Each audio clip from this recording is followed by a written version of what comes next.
Shri Krishna Chaitanya Prabhu Nityananda. Hare Krishna. Welcome to our channel Bhagavad-gita. Here it is. And here we are, of course, reading Bhagavad-gita. Bhagavad-gita as it is, translation and commentary by His Divine Grace A.C. Bhaktivedanta Swami Prabhupada. And my name is Labanga Latika.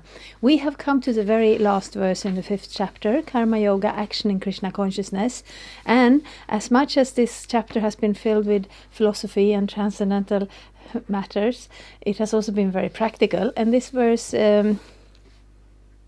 let's just read this verse. I'm reading the Sanskrit. And if you practice...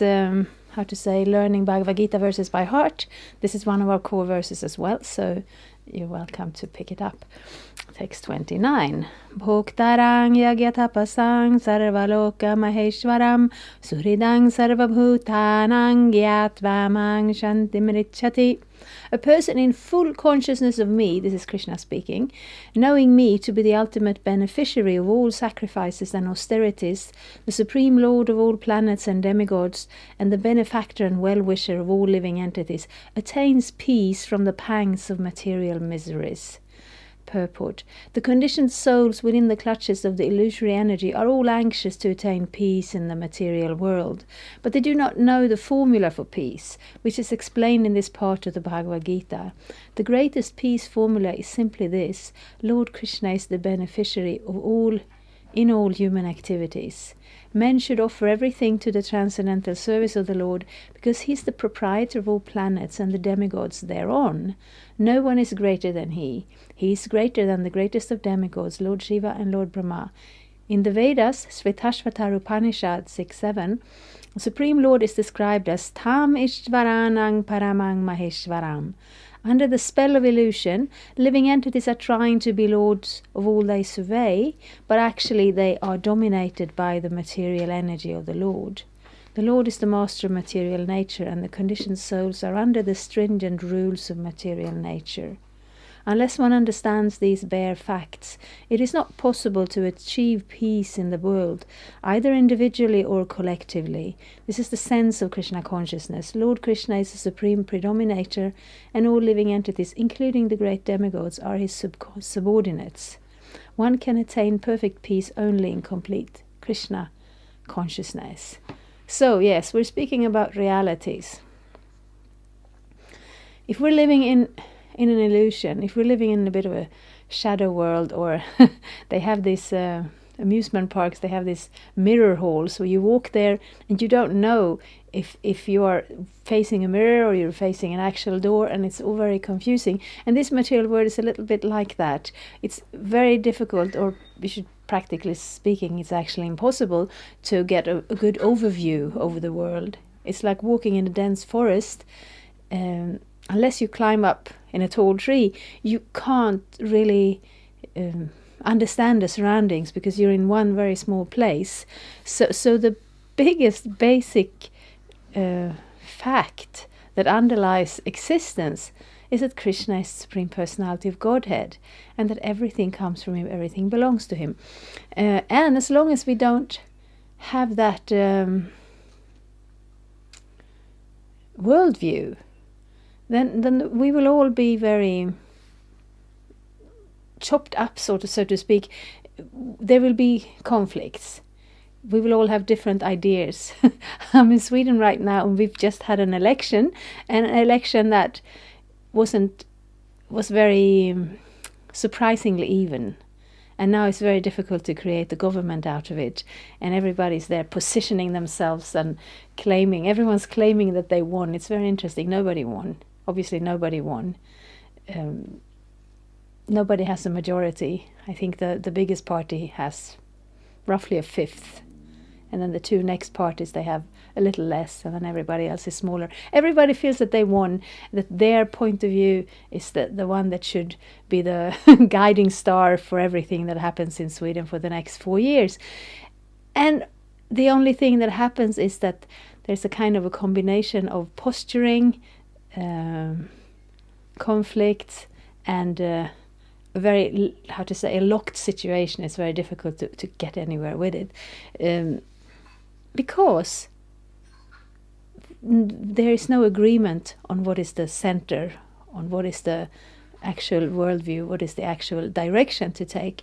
And if we can actually come to the point where we can see Krishna as the center of everything, of course, I'm hoping you have been following this Bhagavad-gita series, because if you come for the first time and the first thing you hear is that obviously God should be the center of everything, it may sound a little bit out of touch, because it is not the common worldview, especially not in Sweden. Because some people here, we can feel like some people can be religious off to the side so they don't disturb anyone else and basically let the rest of us get on with it. But the more we analyze existence, we find that the words of the Brahma Samhita, Ishvara Parama Krishna Satchitananda Vigraha Anadiradir Govinda Sarvakarana Karanam, are so true. Ishvara Parama Sarvakarana Karanam, everything has a cause. Ultimately, if you go back and you go back and you go back, you will find that the cause is God. Or you may not find it because it's a little bit hidden, but you can't find any other cause. And when we have studied the Bhagavad-gita, which very strongly brings out the point that ultimate reality is personal. God is personal, a personality. We are personal, we're individuals. But in this world, we are accepting kind of an illusion out of the desire to forget this fact that God is in the center, and therefore we're always in a bit of an insecure position. Like we're looking around and we're thinking, yes, we're in Sweden, we'll have a good pension. Worst case scenario, we can go and live in some cheap country and be fine for the rest of our lives. That is not a law of nature. That other countries will be cheap compared to Sweden or compared to West Europe or Western Europe or to America. That is not at all a law of nature. We see that dynasties come and go, empires come and go, and we may not call Europe and America exactly empires, but they do hold some kind of dominance over the world. Economical, mostly, more than military. But we can look to history, that all these great empires and civilizations that felt that they were on top of the world, they were there, now they're gone. We're here now, in the future we will be gone. Something else will be here and we will have no idea about it. The fact still remains, we are living entities. We are spiritual in nature. We do not die when the body dies, and we have an eternal connection to God. So a person in full consciousness of Krishna, that is actually what we are called, the Krishna consciousness movement. This is what Krishna has given from the beginning. Lord Chaitanya has brought it, and Prabhupada has brought it here to the West recently, I would say. It's now 50 years ago, so I mean a little less recently, but still it's within our modern time frame very much. The ability to find that, the eye of the storm. This world will be constantly changing and turning around. The center of it will always be Krishna. And when we as living entities can be focused in our Krishna consciousness, we are not really touched by anything else. And if we can understand how everything belongs to Krishna, then there will be no confusion. There will be no... It's like the example is sometimes given. If you drop a rock into a pond, there will be rings on the water, and they will spread outwards, but there will be no clashes or conflicts, because they will have the same center. If you drop many stones, then all these rings, they will clash with each other.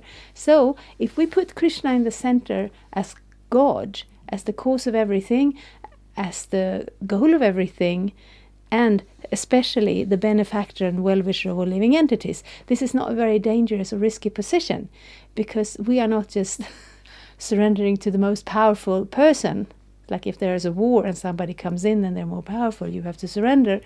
But even if you do surrender, you may not feel very secure, because he's coming from another culture and his own people will be on top, and the conquered people will probably be have a lower status, and it won't create a loving relationship. Krishna is totally different. Krishna has given us his world in the first place, because just like children who likes to run away. Yeah, I'm completely based in Sweden now, but maybe even outside of Sweden, Pippi Långstrump, Pippi Långstocking, is quite famous. She is this very special child who's very strong and very rich, and nobody tells her what to do, but she's also very kind. And her neighbors, 2 children, she becomes very friendly with them, and at one point they become upset with their parents, so they run away from home. And then the parents come over to her and say, usually they're a little reluctant, they don't really trust this very unusual friend, but now they say, so can't you go with them? Because you usually get things sorted out. So in the same way, Krishna is our friend, and maybe we have avoided him, we have come to the material world. He's still giving us sustenance and shelter and the opportunity to fulfill our desires to the best of our capacity in this world, because he loves us. And if we turn our consciousness back to him, then the situation will be very, very real, very, how to say, a very good foundation for everything in the future, because the foundation will be reality. We are eternal spirit soul, and Krishna is the ultimate spiritual personality and shelter of all the living entities, and our relationship in service is eternal. It's very loving, and it's very peaceful to understand that. Who are we? What do we do? And how safe are we in that position? Because Krishna will always love us and take care of us. This 5th chapter is a practical explanation of Krishna consciousness, generally known as Karma Yoga. The question of mental speculation as to how Karma Yoga can give liberation is answered here with: to work in Krishna consciousness is to work with the complete knowledge of the Lord as the predominator. Such work is not different from transcendental knowledge. Direct Krishna consciousness is Bhakti Yoga, and Jnana Yoga is a path leading to Bhakti Yoga. Krishna consciousness means to work in full knowledge of one's relationship with the Supreme, Absolute, and the perfection of this consciousness is full knowledge of Krishna, or the Supreme Personality of Godhead. A pure soul is the eternal servant of God as his fragmental part and parcel. He comes into contact with Maya, illusion, due to the desire to lord it over Maya, and that is the cause of his many sufferings. As long as he is in contact with matter, he has to execute work in terms of material necessities. Krishna consciousness, however, brings one into spiritual life even while one is within the jurisdiction of matter. For it is an arousing of spiritual existence by practice in the material world. So, yes, this chapter is very practical. This may sound very philosophical and very theological and very kind of, maybe not your everyday bread and butter understanding, but it is a very practical basis for life, because we are here in the material world, we are active, we have needs, we have to take care of ourselves, but we also need shelter and direction and the opportunity to self-realization, and all of that is included in Krishna consciousness. And the 5th chapter is a very practical description, instruction, knowledge on how to do it, how to take it from something theoretical to something very practical. And when we become based in that very practical Krishna consciousness, we connect with our actual core, with our actual identity. The more one is advanced, the more he is freed from the clutches of matter. The Lord is not partial toward anyone. Everything depends on one's practical performance of duties in Krishna consciousness, which helps one control the senses in every respect and conquer the influence of desire and anger. And one who stands fast in Krishna consciousness, controlling the above-mentioned passions, some previous verses ago we spoke about that, remain factually in the transcendental stage of Brahma Nirvana. So yes, the Lord is not partial. So it's not that anyone is his special people, or anyone is has a special advantage over anyone else. It's just up to our own desires to turn to Krishna, and when we do that, then he responds. So this is not partiality. I have 2 children, and they have been going through stages. They are still going through stages. They were smaller, they got bigger, they moved out, and at some points, of course, they needed me a lot when they were babies. And then when they were growing up, you know, as children do grow up, sometimes they turn to you more and sometimes they turn out into the world more. And as a parent, you reciprocate. You're there, you don't go anywhere, but you don't interfere with their growth into the world and, you know, up to become, how to say, a grown-up, a more realized version of themselves. So Krishna is like that, but more. We come to this material world, we try to avoid him, and he accepts that. He has set up a structure of this world where he's not personally involved as such. He's still following us in the heart. He's always accessible. And then someone turns to him completely and fully takes shelter of him. And then he reciprocates completely and accepts that person. But that person could be any person. We're all welcome. We're all invited. But he reciprocates with us according to how we turn to him. And the eightfold yoga mysticism is automatically practiced in Krishna consciousness because the ultimate purpose is served. There is a gradual process of elevation in the practice of yama, niyama, asana, pranayam, pratyahara, dharana, dhyana, and samadhi. But these only preface perfection by devotional service, which alone can afford peace to the human being. It is the highest perfection of life. So that is yoga, the yama, niyama, what you do, what you don't do, asana, how you sit, pranayam, how you breathe. Yes, I don't remember all of them on top of my head, but dhyana is meditation and samadhi is full absorption, complete self-realization. And when you reach that through that jhana yoga process, that's when you start your bhakti, that's when you start your love and devotion. And starting bhakti yoga immediately, these stages become less important. Thus end the Bhaktivedanta purpose to the 5th chapter of the Srimad Bhagavad-gita in the matter of karma yoga or action in Krishna consciousness. So, you're welcome to read and study, ask question, bring up your doubts. But if you're able to, please take this to heart. We can see Krishna everywhere. He owns everything. He has a room for all of us. And when we can be fully situated in that consciousness of him, seeing him as our perfect friend, we can achieve that highest peace. Thank you very much. Hare Krishna. Thank you for watching. We aim for updates every Tuesday and Friday. Please come back.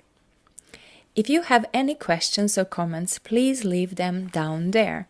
We also have some links and information for you. And there is, of course, the subscribe button.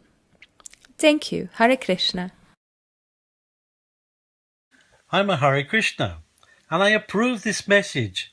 Subscribe. Hare Krishna, Krishna Krishna,